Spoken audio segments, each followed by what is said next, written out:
In the early hours of March 18, 1990, two police officers entered Boston's Isabella Stewart Gardner Museum. The problem was they weren't police officers. They were thieves. In a little over an hour, they stole 13 valuable works of art, which had a combined value of over $500 million. It was the largest robbery in American history. Learn more about the Isabella Stewart Gardner Museum heist on this episode of Everything Everywhere Daily.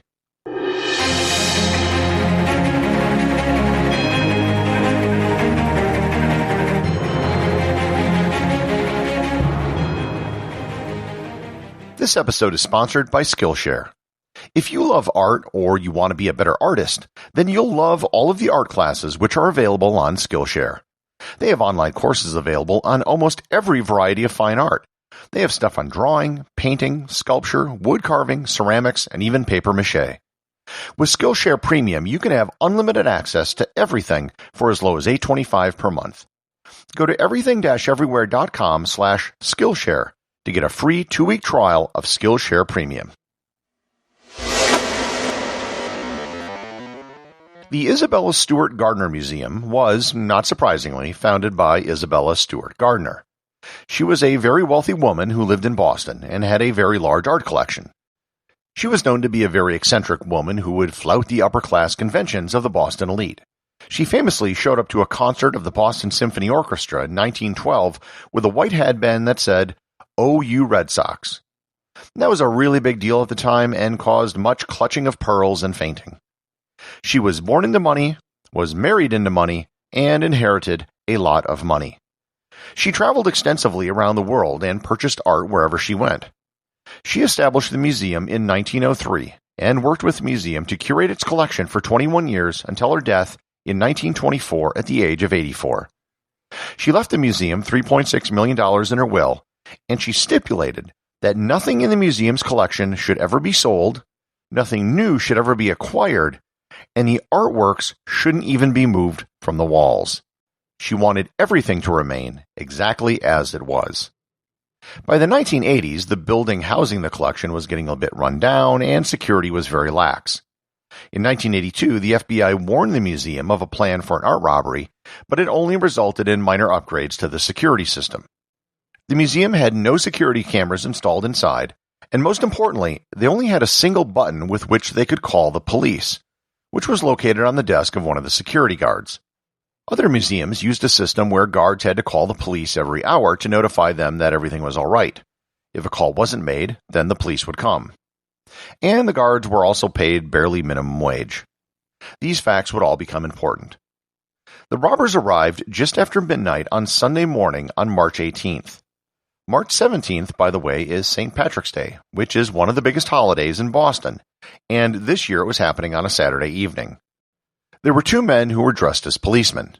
There were witnesses who saw them on the street, but they assumed that they were police and never thought anything of it. There were two guards on duty that night, one 23 years old and one 25 years old.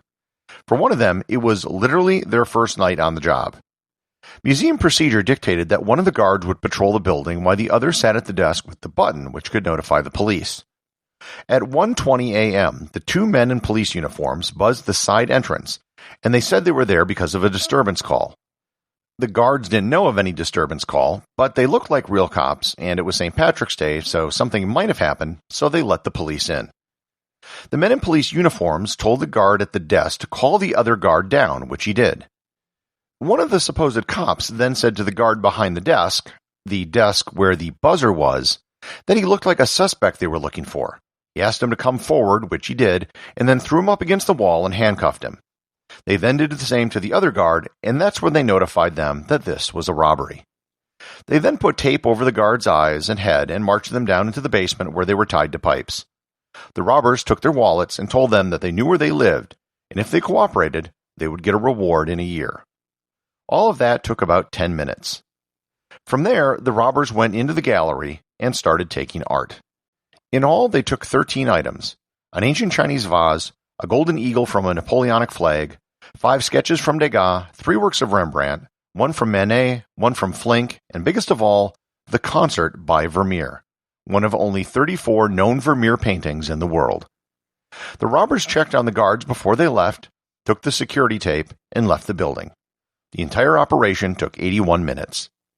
The total estimated value of everything which was taken has been placed as high as $500 million. The Vermeer itself was worth half the entire amount, and it is believed to be the most expensive stolen object in the world. When the next shift of guards arrived, they couldn't contact anyone to be let inside. They contacted the police, who then finally found the guards bound and tied in the basement. With the artwork gone, the question then turned to who did it and where is the art. One of the things that stood out is that the robbers probably weren't experts in art, and they probably weren't sent there to steal something in particular. The way they handled the art indicated a lack of familiarity. Moreover, they didn't take some far more valuable objects. Works by Raphael, Michelangelo, and Titian's The Rape of Europa, probably the most valuable object in the museum, were untouched.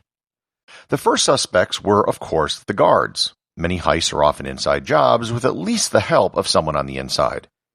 The FBI did investigate the guards, but concluded that they were, quote, too incompetent and foolish to have pulled off the crime. Not exactly how you want to be exonerated, but I suppose it's better than being arrested. Attention then turned towards organized crime. Boston's most famous mob boss, Whitey Bulger, denied any involvement. Supposedly, he was even angry that someone had pulled this off on his turf without giving him a cut. Some researchers believe that Bulger was involved and may have worked with the Irish Republican Army, and that today the stolen art is somewhere in Ireland. However, there's little evidence for this. Then again, there isn't much evidence of anything either way. The two suspects with the most circumstantial evidence were Robert Guarente and Robert Gentili. They were in the Marilino Gang, which was a mob group that operated in Boston. Guarente died in 2004 from cancer, and in 2010 his widow told the FBI that he did in fact possess some of the paintings and at one point had given them to Gentili for safekeeping. Gentili was arrested on drug charges in 2012 and was asked about the paintings while being administered a polygraph test. He denied any involvement and failed the polygraph miserably. The police raided his home where they found news clippings from the time of the crime, as well as a list of the artwork with estimated black market values.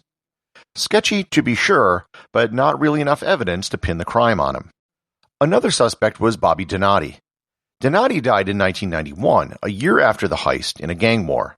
Supposedly, he wanted to steal the paintings so he could use them as leverage to get his friend and convicted art thief, Miles J. Connor Jr., out of jail.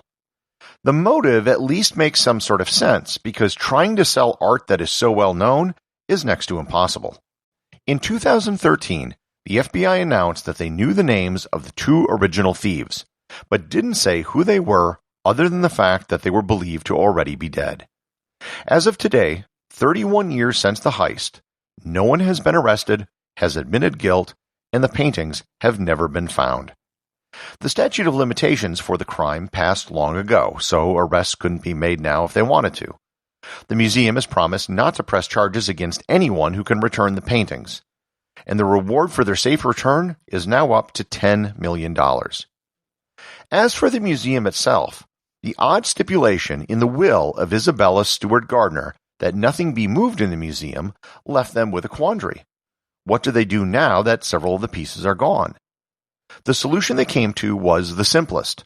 They just hung the empty frames that the original artwork was held in. These empty frames with nothing in them are some of the most popular exhibits in the entire museum. The associate producer of Everything Everywhere Daily is Thor Thompson. If you'd like to support the show, please donate over at patreon.com. There is content only available to supporters, merchandise, and even opportunities for a show producer credit. If you know someone you think would enjoy the show, please share it with them. Also remember, if you leave a 5-star review, I'll read your review on the show.